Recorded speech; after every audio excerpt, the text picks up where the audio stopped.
Have you ever just looked around and felt like society is standing on really shaky ground? Well, you are not alone. Today, we're going to dive into a pretty compelling theory from author Christine Jones. She argues the problem isn't our politics, it's the very foundation of our reality.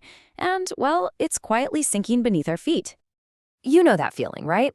The sense of constant crisis, that our conversations are just collapsing, and a general feeling that the floor is about to give way. But what if the real cause isn't the stuff we see on the news every day? What if it's something much, much deeper? So, the author we're looking at, Christine Jones, suggests the problem isn't just the cracks we can see in our political system. No, she says it's the very foundation, the metaphysical ground we all stand on that's quietly sinking. She calls this subsidence, like when land just slowly and gradually caves in. And this is where she hits us with the key word ontological. Jones says the crisis is ontological. This is huge. Ontological just refers to the very nature of being and reality. So what she's saying is, the problem isn't just bad policies or political fights. It's a fundamental breakdown in our shared understanding of what is actually real. According to Jones, this deep instability is being caused by a hidden fault line. It's like two competing worldviews are clashing, like tectonic plates grinding against each other right under our feet. So on one side of this fault line, you've got a foundation that's built on reality, this idea that the world exists, whether we're here or not. And on the other side, you've got a foundation built on the mind, the idea that our thoughts and our knowledge actually create our reality. This clash of ideas, well, that's the central conflict we're going to unpack right now. Okay, let's start with the foundation of reality. This worldview, which comes from thinkers like Aristotle and Aquinas, is all about the idea that reality is out there. It's solid. It's something we perceive.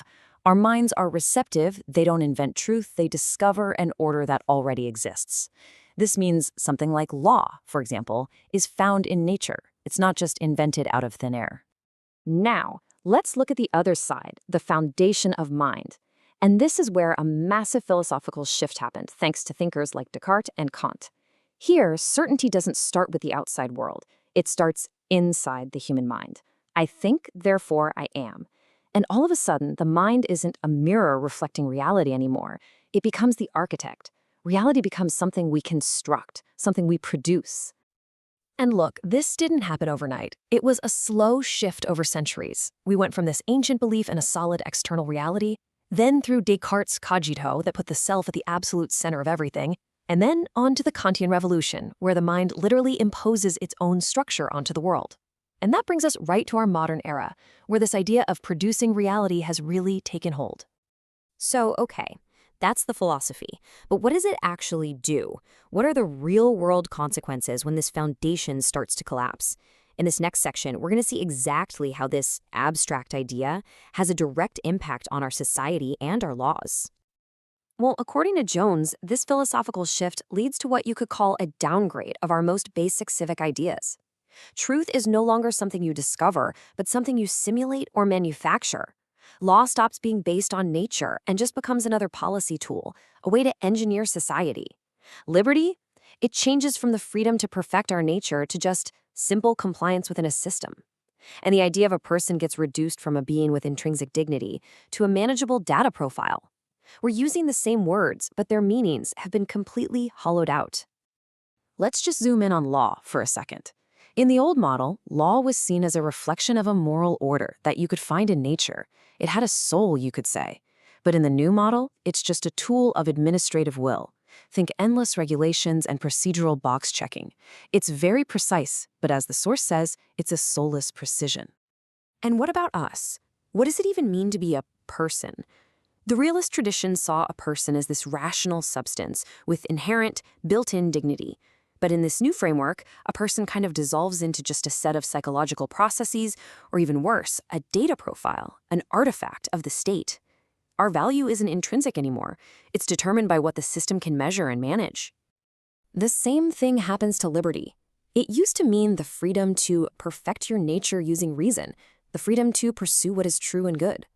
Now, it's often just reduced to self-expression, but only within the narrow parameters that the system sets for you.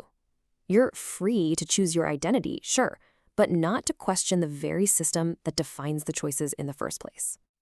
So this huge philosophical shift leads us directly to our modern condition, which the author gives a name to, the epistemic state.